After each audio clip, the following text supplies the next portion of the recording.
Hello and welcome to Transfermarkt TV. I'm Manuel, he's Stefan Bienkowski, and Stefan, today's topic is the top 100 most valuable players ranked on Transfermarkt. This is based on market value, of course.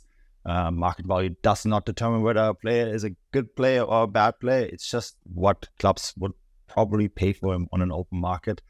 Obviously, those players are pretty good, Stefan, because otherwise they wouldn't be this whole 100. That article's out now, and I mean, it is important to note here that this article came out just before the market value updates that will take place in October, and I have the list in front of me.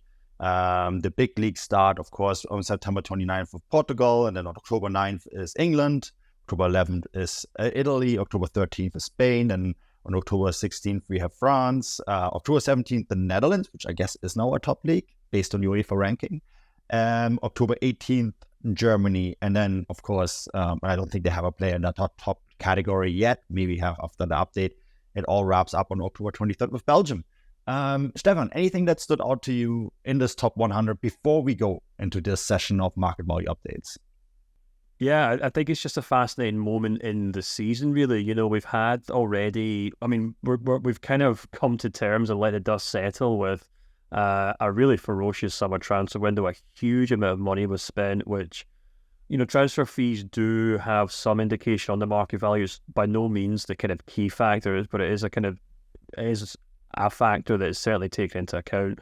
And you've also had plenty of game time in the leagues themselves, so we are kind of getting a good feel for what players are, you know, on the rise, what players are beginning to fall. And you know, if we kind of look at the top 20, we obviously can't really show the top 100 on this video, take all night, but if we kind of pull up the top 20 right now, we can see a number of really interesting players there who I'm sure people can pick out ones who they think will be going up and down.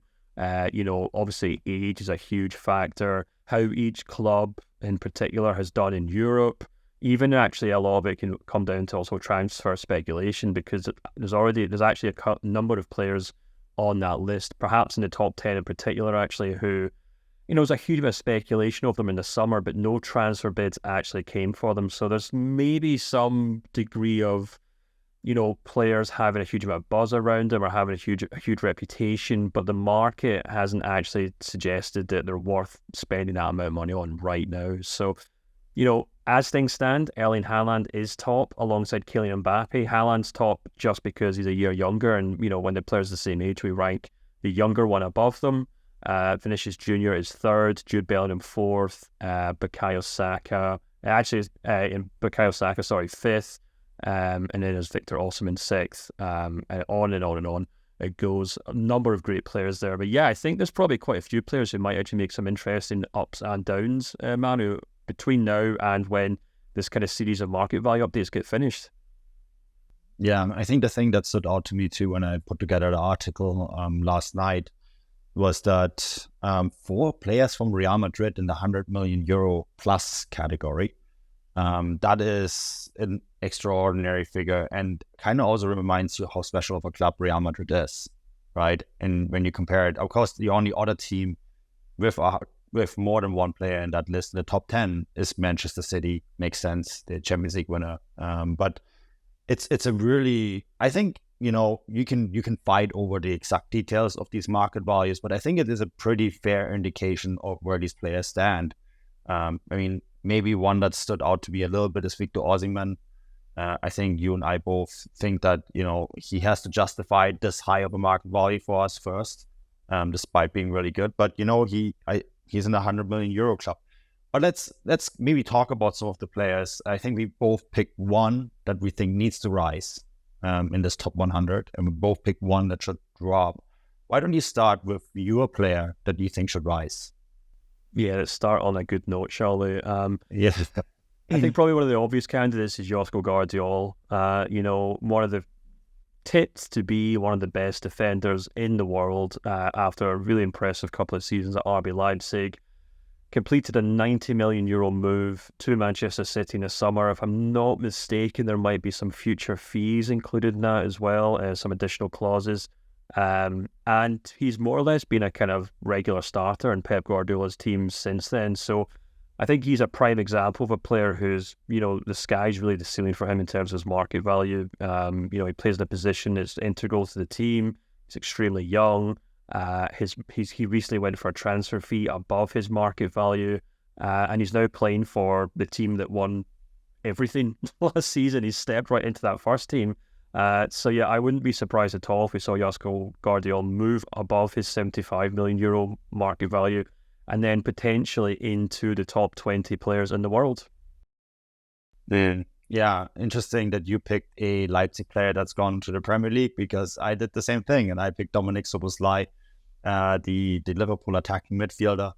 He, of course, joined Liverpool for €70 million, which is €20 million above his market value. Although I think we both agree that he's worth every penny. In fact, I think you actually wrote an article about him just now, calling him a bargain. I would agree with that, because he's an excellent player. And I think, like Gvardiol, the ceiling is, there is no limit to his ceiling. He's only 22 years old.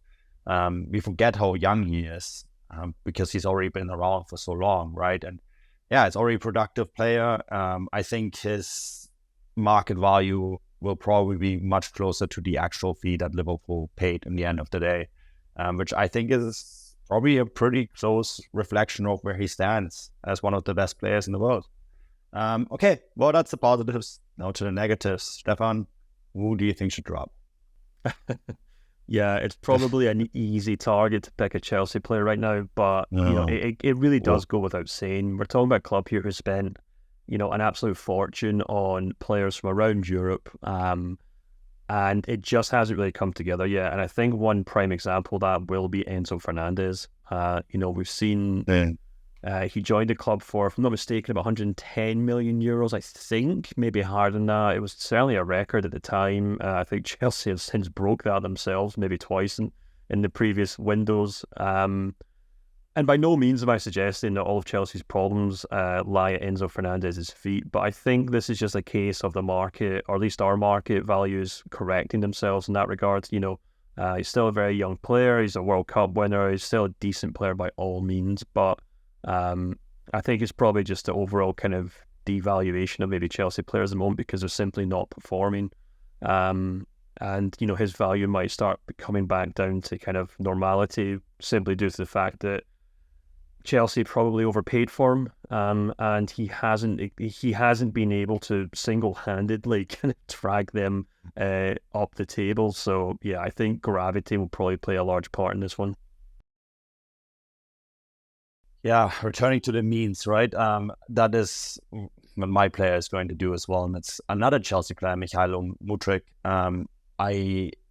Many of the things that you mentioned for Enzo Fernandez are true here as well. I think he is a good player. I think that Chelsea just massively overpaid for him. He was linked to Bayer Leverkusen 6 months before he joined Chelsea for a transfer fee of around 16 million. That's 16 million.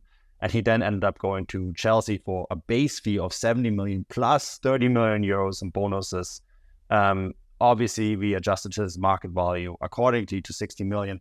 I have to add, though, that he's since dropped to 50 million euros already. I think the next drop is coming, because he's just not producing.